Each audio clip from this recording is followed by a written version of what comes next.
Hi, I'm Jem. Hello, and I'm Julian. And we're part of the crew here at St Davids Lifeboat Station. This is our Tamar class lifeboat.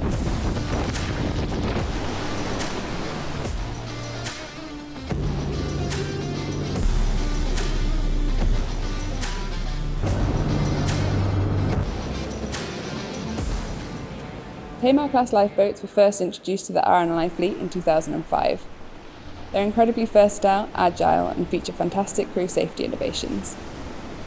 They are all-weather lifeboats, which means that they can be safely operated in tough weather and sea conditions. Even if the Tamar were to capsize, it would be able to self-right itself. The Tamar is a large lifeboat. It measures 16.3 metres and weighs 32 tonnes. But it's also very agile and has a top speed of 25 knots. But what if the crew need to reach a casualty in shallow, tight or rocky areas? Well, the Tamar has a solution. It carries a daughter boat called a Y-boat. It's perfect for accessing the areas that the Tamar itself cannot. The Y-boat is an inflatable craft with a 15 horsepower engine. It's housed under the aft deck of the lifeboat and can be deployed from a hinge door in the transom. We'll take a closer look at it when we launch an exercise a little later on. Now, Jem is going to show you around the wheelhouse. Welcome to the Tamar's wheelhouse. This is where all the crew sit when we're out at sea.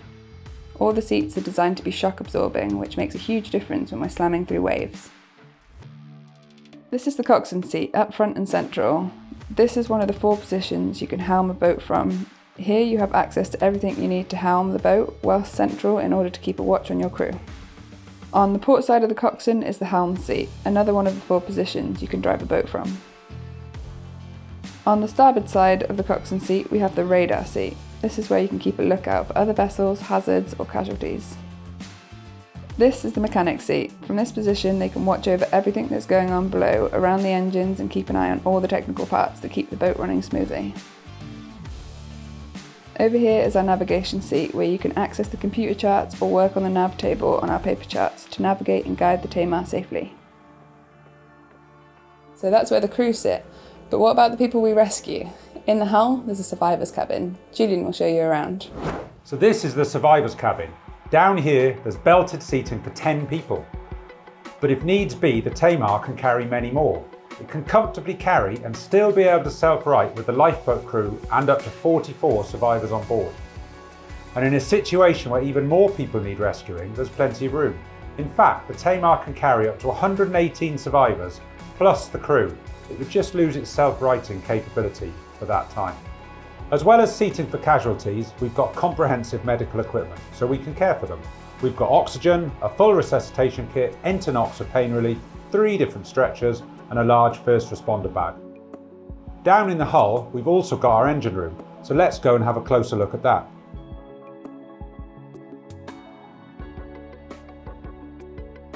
These are the Tamar's twin engines. They are Caterpillar C18 18-litre inline 6-cylinder turbocharged and intercooled diesel engines, each producing 1,050 horsepower.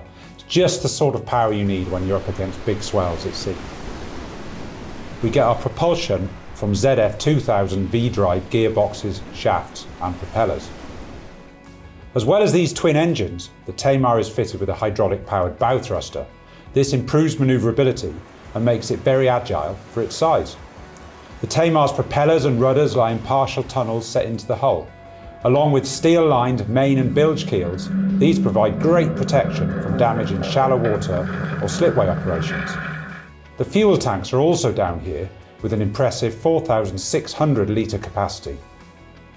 The rest of the crew are on their way here right now for a training launch, so let's go and take the Tamar out to sea. Every week we train together as a crew. Training is so important because it prepares us for real rescue situations. So even when we're faced with a difficult rescue in the middle of the night, we know what we need to do because we've trained for it.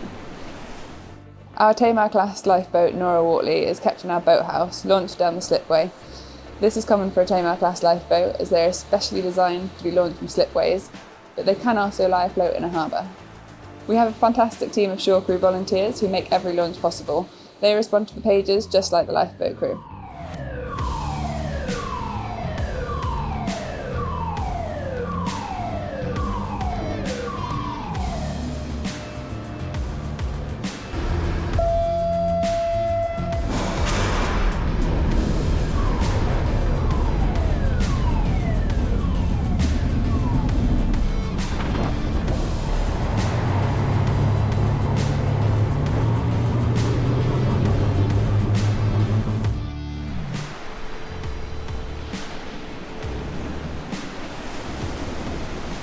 welcome aboard our Tamar lifeboat at St Davids RNLI. We're launched on exercise today just to do some of our normal training.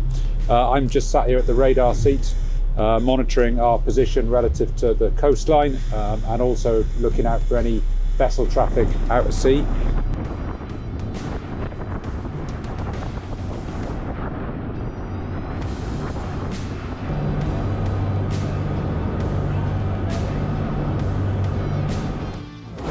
So now we are training a man overboard.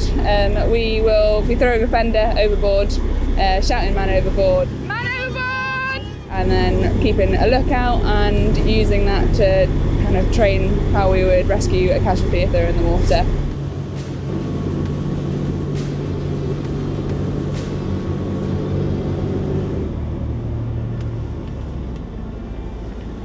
Now our crew members are just using our A-frame to pull the fender back up.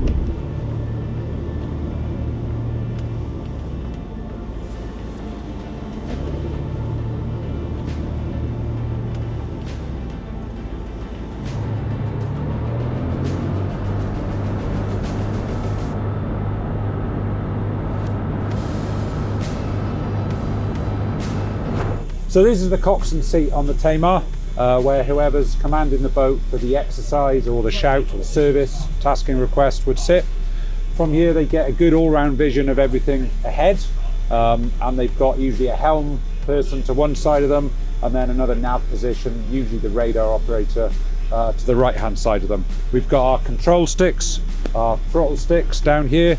We can toggle between things on the screen, so this is the main screen which shows us stuff like the engine balance, our heading, any route information that we've got, the speed, but it's also really easy if we want to check on, say, the chart screen or the radar screen, to toggle between all of those different functions while we're helming the boat. We've also got a secondary radio set down here, and then we've got a headset so we can talk to everybody while we're talking around during the exercise service.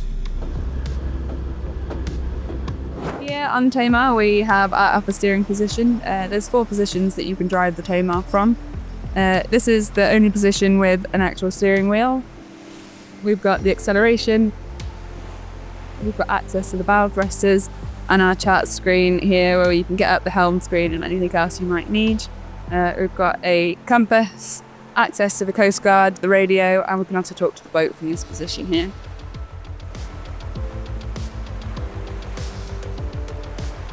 So below me here is the daughter boat, is where we keep our Y boat.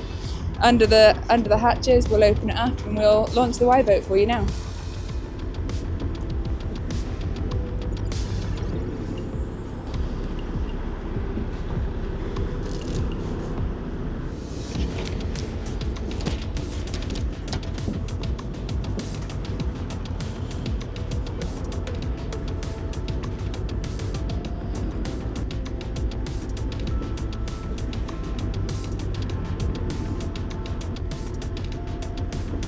Martin and Rosie are just about to take the Y boat out, which is our daughter boat. They have slightly different kit for this, so rather than wearing the normal sort of foul weather gear yellows, they're in a full set of inshore lifeboat gear, so a dry suit, a thermal layer underneath, and a slightly different type of life jacket which has got inherent buoyancy in it, as well as the automatic CO2 canisters.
just like that, the Y boat is back and safely housed back on the Tamar.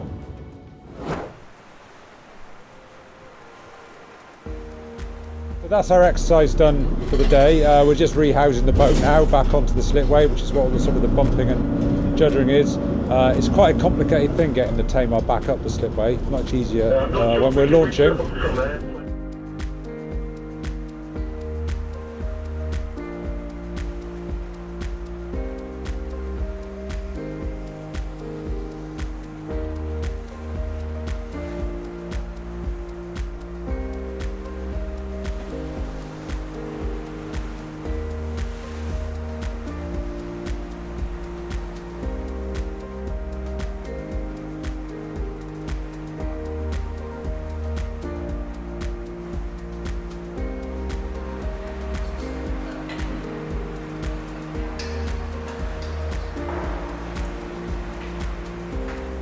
There we are, the lifeboat is recovered and now it's time to clean down. It's really important that we clean the lifeboat every time we've been at sea.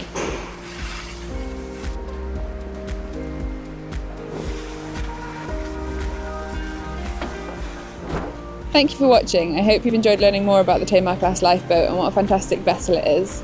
Like and subscribe to our channel to see more videos like this.